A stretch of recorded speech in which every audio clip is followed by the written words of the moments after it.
ኮሜዲያን እሸቱ ትችት መሰንዘሩን ተከትሎ በርካቶችን እያነጋገረ ነው። ይህንን ተከትሎም ማህበራዊ ሚዲያውን የተቆጣጠረው ጉዳይ ተፈጥሯል። አሁን የተሰማው አስደንጋጭ መረጃ ምንድን ነው? ከጉዳዩ ጋር በተያያዘ አነጋጋሪ ጉዳዮችን እነግራችኋለን። ቻናላችንን ላይክ እና ሰብስክራይብ በማድረግ አብራችሁን ቆዩ። በርካቶች እሸቱ ስለ ባምቢ ሀበሻ የሰጠውን ሀሳብ ማውገዛቸውን ተከትሎ ለዛሬ ምሽት 3 ሰዓት ይቅርታ ለመጠየቅ ቀጠሮ መያዙ ታውቋል።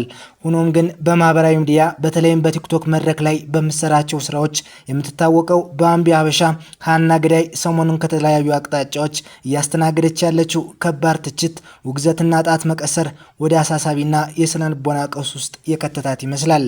ባምቢ በቅርቡ በስቶሪዋ ላይ ባጋራችው ጽሁፍ እጅግ አሳሳቢና ትኩረት የሚሻ ነው።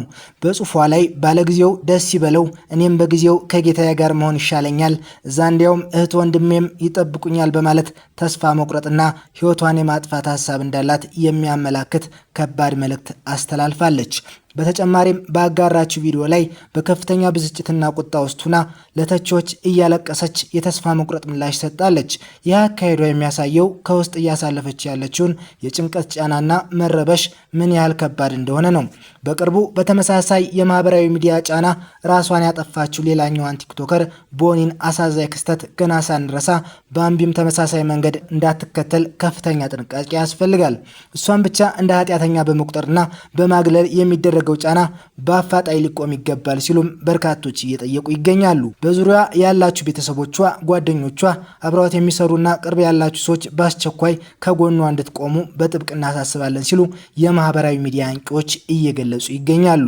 በዚህ ፈታኝ ሰዓት የሞራል ድጋፍ ከመስጠት ባለፈ ፈጥኖ የአእምሮ ጤናና ባለሙያ እርዳታ እንድታገኝ ማድረግ የህይወቷ አንድ እርምጃ ነው ሲሉም የሚገልጹም አልጠፉም። ናትናኤል መኮንን አሁን ባወጣው ጽሁፍ ደግሞ እሸቱ መለሰ ኃጢአተኛ ሴት ለምን ለገዳም ማሰሪያ ገንዘብ ሰበሰበች ይላል። እኔ እንደሱ ሃይማኖቴ ላይ ጠንካራ ባልሆንም ድሮ ፈሪሳውያን ኢየሱስ ከኃጢአተኞች ጋር ሲባል እንዴት ከኃጢአተኞች ጋር ይቀመጣል ይሉ እንደነበር አውቃለሁ።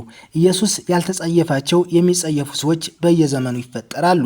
ለማዳን ሰይጣን በእግዚአብሔር ይሞላል እንዲሉ አንድ የማውቀው ነገር እግዚአብሔር ደጅ ላይ ቁሜ ገቢና ወጪውን ልቆጣጠር የሚልን ሰው ማመን እንደሌለብኝ ነው።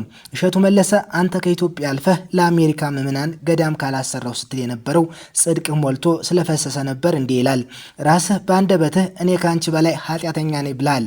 ከሷ በላይ ኃጢአተኛ ከሆንክ ታዲያ ለምን ነበር ለአብያተ ክርስቲያናትና ገንዘብ ስትሰበስብ የኖርከው? ወይስ አንተ የእግዚአብሔር ልጁ ነህ?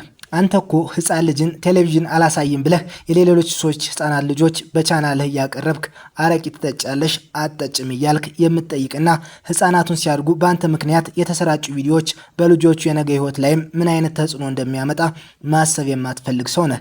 ዛሬ ለእግዚአብሔር ቤት ገቢ ማሰባሰቢያ ማን መስራት እንዳለበትና እንደሌለበት በየመሃሉ ማስታወቂያህን እያስገባህ ትተነትነዋለህ። የሚገርመው እሱ አይደለም፣ ሰው በድርጊቱ ሲኮንህ ማታ ይቅርታ ስለመጠየቅ ዩቲዩብ ላይ ጠብቁኝ አልክ። ሁሉን ነገር ካልነገርኩበት ብለህ እንዴት ትዘልቀዋለህ ይላል። ጭራሽ አንተ ይቅርታ ልጠይቅኛ በዩቲዩብ ከፍለን ነው የምናየህ ማለት ነው ሲልም ይጠይቃል። እኔ በዚህ አይነት ጉዳይ መጻፍ አልወድም፣ ግን እንደዚህ አይነት ጥቁር ፈሪሳውያን ደሜን ያፈሉታል። መንፈሳዊ ይዘት ያለው ቃል መርጠው ተጠቅመው የሰው አጥንት በምላሳቸው የሚሰብሩና በእግዚአብሔር ቤት ውስጥ ፖሊስ መሆን የሚያቅታቸው ሰዎች ያንገሸግሹኛል። ቤተ ክርስቲያን ውስጥ እግዚአብሔር አለ፣ ከእግዚአብሔሩ በታች አባቶች አሉ። እነሱ ያልተጸየፏትን ሴት ጉድፏን አንስቶ ለዛውም ለዩቲዩብ መሸቀያነት መዋል ከኢትዮጵያ አልፎ ለአሜሪካ ምዕመናን ከሚጨነቅ ብዙ ዩቲዩበር አይጠበቅም ሲል ትችቱን በማህበራዊ ሚዲያ ገልጿል። የቻናላችን ተከታታዮች እናንተስ ከዚህ ጉዳይ ጋር በተያያዘ ምን ሀሳብ አላችሁ? ሀሳብ አስተያየታችሁን አጋሩን። ቻናላችንን ላይክ እና ሰብስክራይብ በማድረግ ቤተሰብ ይሁኑ እንላለን። ሰናይ ምሽት።